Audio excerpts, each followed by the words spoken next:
Greetings, global Africans. This is King H from Mani Division, Southern Cameroon, Ambazonia.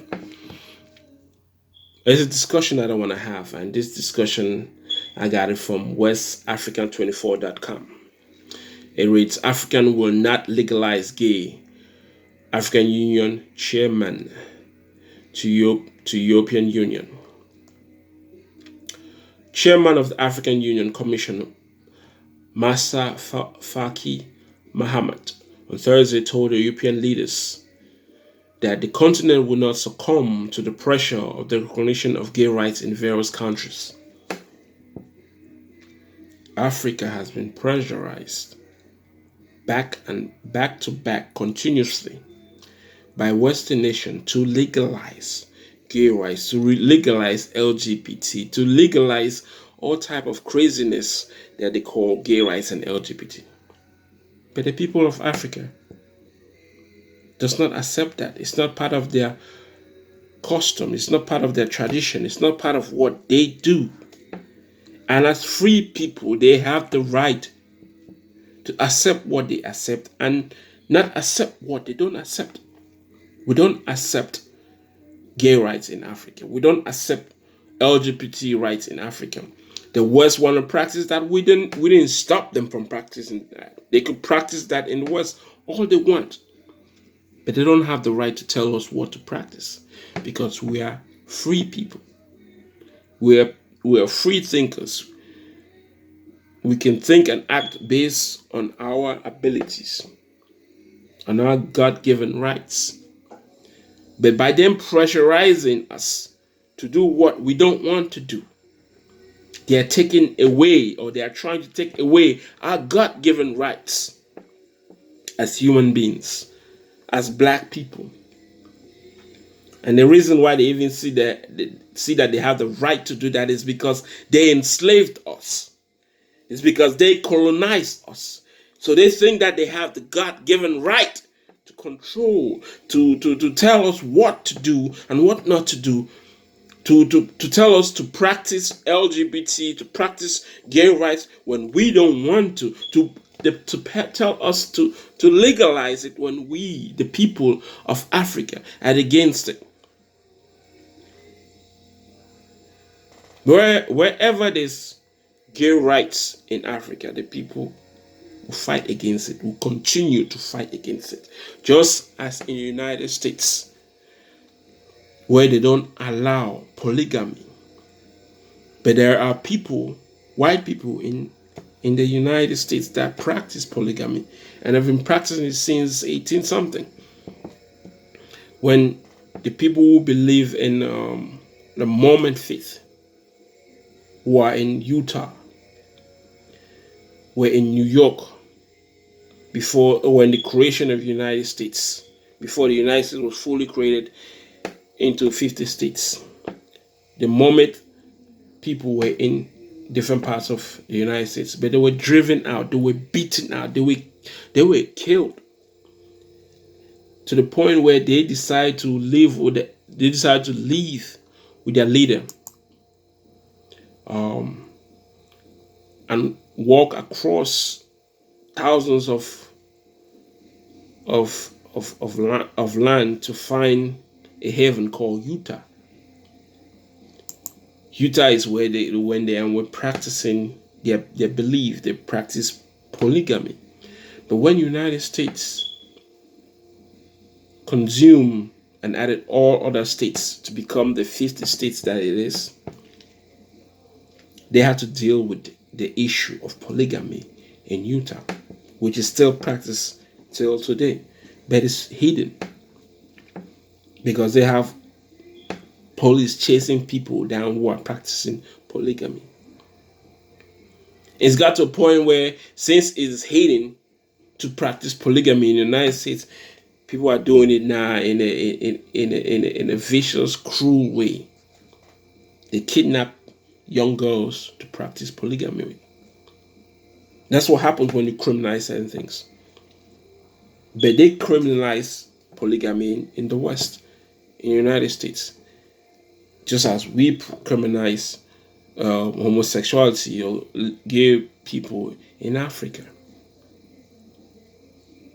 We haven't stopped the West from not criminalizing polygamy in the United States or any other part of the world. Why do they think that they have the right to force down gay rights on Africa? They don't have that right. They are not our gods. The fact that they colonize us, the fact that they enslave us doesn't give them the God-given right to force down LGBT rights or gay rights to Africans. It's not part of our norm. It's not part of our custom. It's not part of our tradition. It's not part of what we do. Yes, there are people who act whatever. That doesn't mean that we will tolerate and accept gay rights. And it's our God-given right to choose what we want. And we've chosen that gay rights will not be accepted, will not be tolerated in Africa. And the people will speak boldly against that, just as the United States are speaking boldly against polygamy. Yet, so let me just read a little bit of polygamy in Utah with the Mormons. Rumors that polygamy was practiced by a small group of LDS church leaders spewed mob violence. So when people were practicing polygamy in the United States, they were beaten and killed. Mob violence.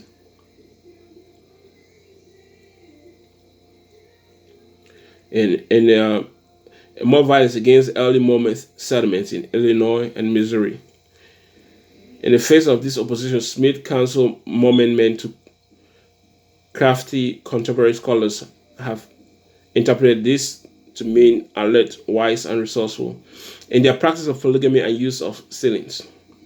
After the murder of Joseph Smith in 1845, Mormons migrated to Utah Territory in 1847, and they, under the leadership of Brigham Young, who succeeded Joseph Smith, brought the practice of polygamy out of shadows.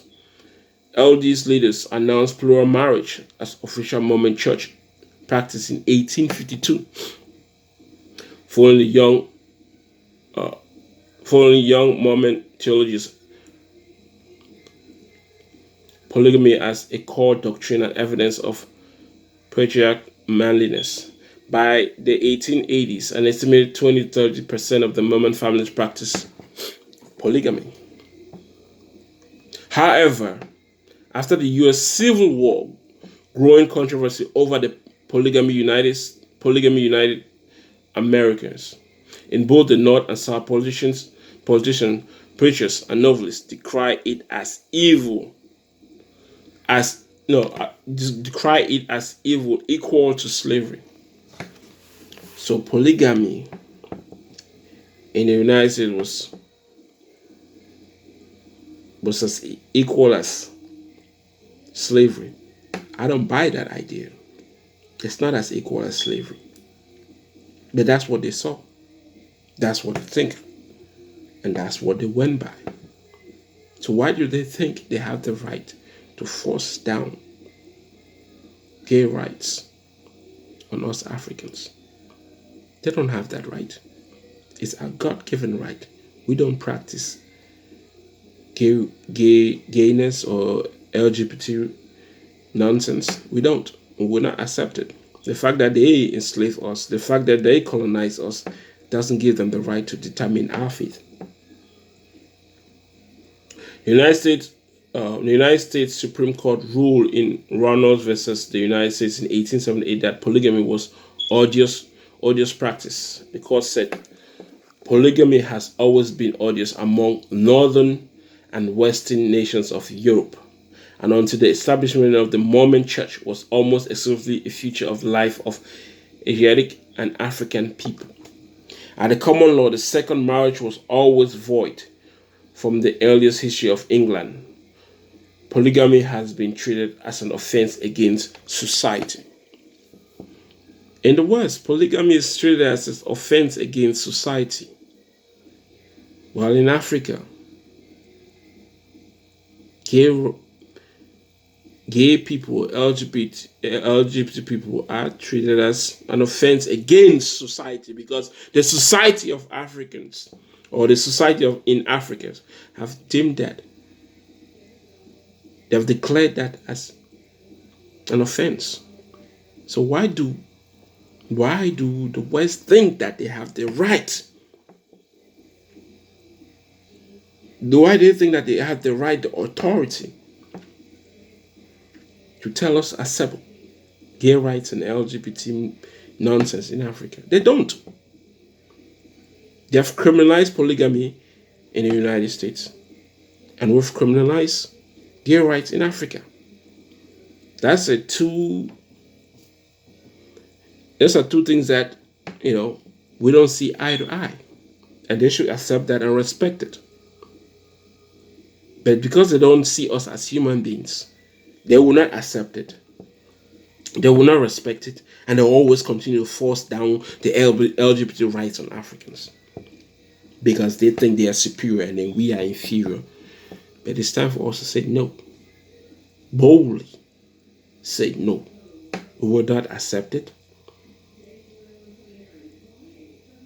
Gay rights is as evil as the West see polygamy. They are both two evils from two different sets of people. The West see polygamy as evil, as slavery. Well, we see gay rights as evil, as slavery, and we, the African people, were the ones that were enslaved by you, the whites, who want to force down gay rights on us. So it's time for African leaders to start telling these leaders of the West to legalize polygamy in their country. When they ask us to legalize gay rights in Africa, we should tell them to legalize polygamy in the West, because they see polygamy as evil, and we see LGBT gay rights as evil. This is King H. Till next time.